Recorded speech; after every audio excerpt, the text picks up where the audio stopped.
Ladies and gentlemen, welcome back to the Wrestling Rundown. Welcome back to another edition of the Raw Review. I'm your host, Travis Colt, going solo this week, and we're talking about a few things happening. Some big things, some things that I don't really care about, some things that you need to know. So we're going to go through Monday Night Raw. That's what we do on the Raw Review. And at the top of the show, very important announcement, very historic moment for WWE in general. Stephanie McMahon, Triple H, and Vince McMahon all announcing the very first ever all-women's pay-per-view. This will be Evolution on October 28th. We know that the Raw, SmackDown, and NXT Women's Championships will all be on the line. Plus, we will have the finals of the Mae Young Classic. So, already a lot of stuff set. Stephanie's saying that 50 women will be a part of this from then, now, and forever. So a lot of old stars coming back. Already confirmed, we know that Trish and Lita and Beth Phoenix are all going to be a part of it. I imagine a lot of the women like Tori Wilson, Michelle McCool, who were in the Rumble will probably be there. Caitlyn is supposed to be coming back in the Mae Young Classic. She might be coming back to the roster. Nikki Cross was actually up on the stage with the rest of the Raw and SmackDown women. And she was the only technical NXT woman on the stage, so that might be her debut. But that is the end of October, so we've got a little ways to build for that. There's still a lot of rumors of potential women's tag team titles, so we'll have to wait and see. But very cool announcement. Other big announcement, Elias's album is out. A four-song LP. I downloaded it. I listened to it. It's fantastic. You should get it. He was trying to give us a little preview, but he was interrupted by the B Team. Or by the Deleters of Worlds, who would be trying to win back their Raw Tag Team titles. They did not do that after Bo caused Bray to run over Matt.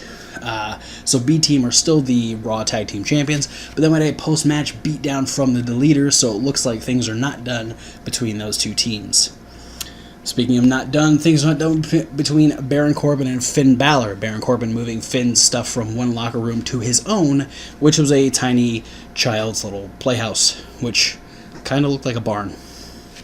And then we also knew that Finn was put in a match against Drew McIntyre because Baron Corbin doesn't like him. Sasha and Bayley are back on the same page and defeated a couple jobbers, Samantha Simon and Karen Lundy. So congratulations to those two. Not sure where this is going, but we'll find out. Elias once again tried to give us a little preview. He was interrupted by Braun Strowman. Braun Strowman was interrupted by Kevin Owens, saying that his well-being, his kids, everything is in danger because of Braun and the things that Braun has done. This brought out Baron Corbin because Owens is trying to give Braun what he deserved, and he's going to take everything from him. I don't know how this worked out, but eventually Baron Corbin brought out Jinder to try and help him with his breathing and his temper, and this just led to Braun beating up both Sunil Singh and Jinder Mahal. This also led into Owens asking Stephanie for a match against Braun Strowman at SummerSlam. He will get that, and regardless of how he wins, whether Braun loses by DQ or countout or whatever it may be, Kevin Owens will be Mr. Money in the Bank. Interesting. Mickie James picked up a win against Natalya. A little bit of an outside distraction by Alexa Bliss, but still, Mickie James picking up a win. Elias once again tried to give us a little sneak peek of his album. He was interrupted by the Authors of Pain, who then said that they want to fight anybody except for Titus Worldwide. And of course, Titus Worldwide came out and then pretty much wiped the floor with the Authors of Pain. Mojo Rawley defeated Tyler Breeze again. Tyler Breeze asking for the rematch, and there you go. Bobby Roode also had comments about Mojo Rawley because Mojo Rawley talked some trash about him last week. So we're still building Mojo versus Bobby Roode. Finn Balor defeated Drew McIntyre by disqualification after Dolph Ziggler got involved. Seth Rollins came out and made the save, turned into a tag team match, and Seth and Finn picked up a tag team win. This also now sets up, Seth had a meeting with Dolph Ziggler, and a meeting with Kurt Angle, and he will now have another Intercontinental title match against Dolph Ziggler at SummerSlam.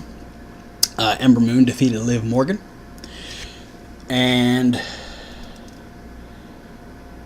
then Elias finally did, or was able to give us sort of a preview. He was still interrupted by Bobby Lashley, who was setting up for the main event.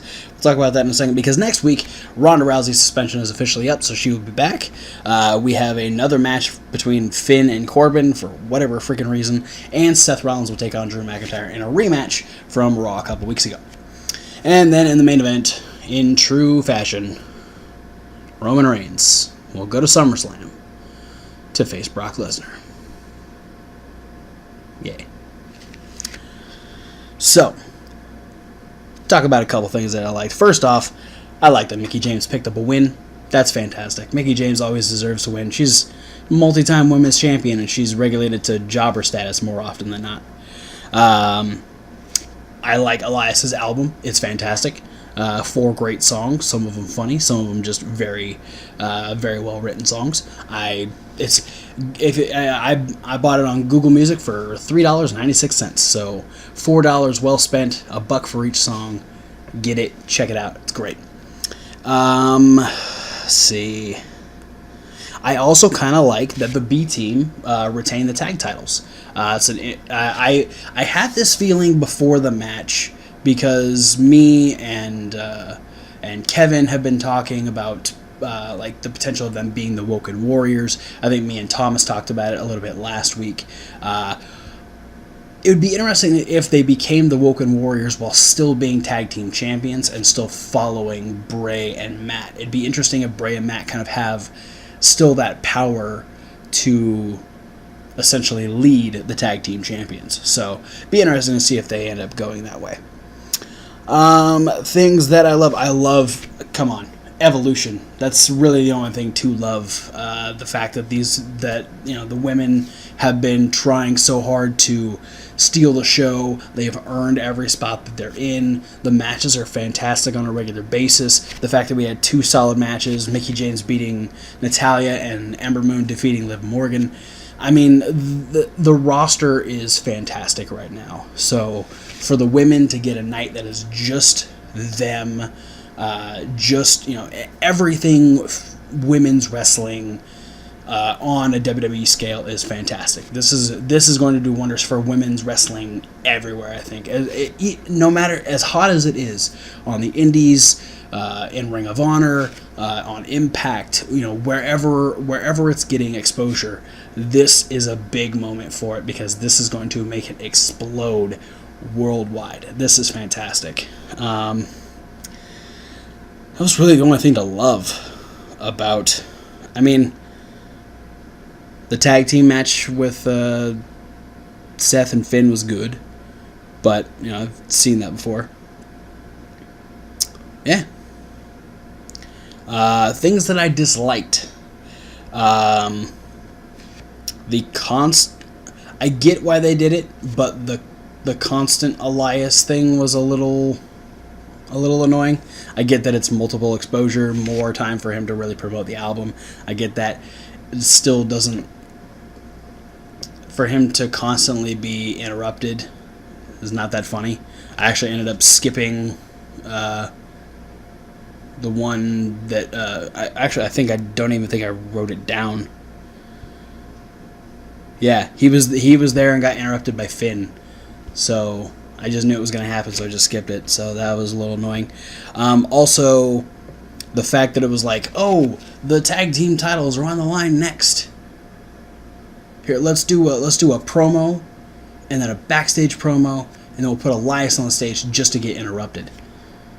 And then in the same vein, it's like, oh, we have Drew McIntyre versus Finn Balor tonight because Baron Corbin doesn't like Finn Balor. And then Baron Corbin still told Finn Balor, like, well, because Finn said he liked the little house that he was in. And he's like, well, I hope you like the match you have tonight against Drew McIntyre. Like, Finn didn't already know that he was going against Drew McIntyre. Why are you going to announce it and then say it in a backstage promo like that? This is dumb. And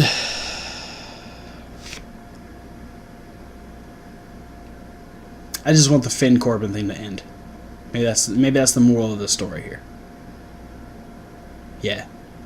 Finn needs to do other things. A match against Drew McIntyre is fantastic. Him and Drew had a great match.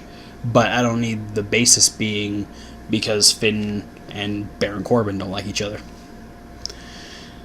But I think that's it.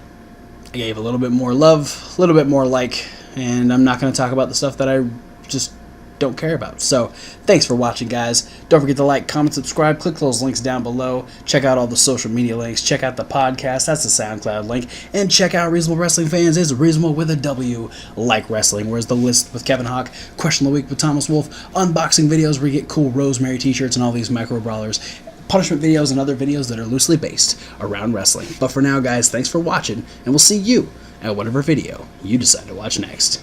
And as always, fuck Modus.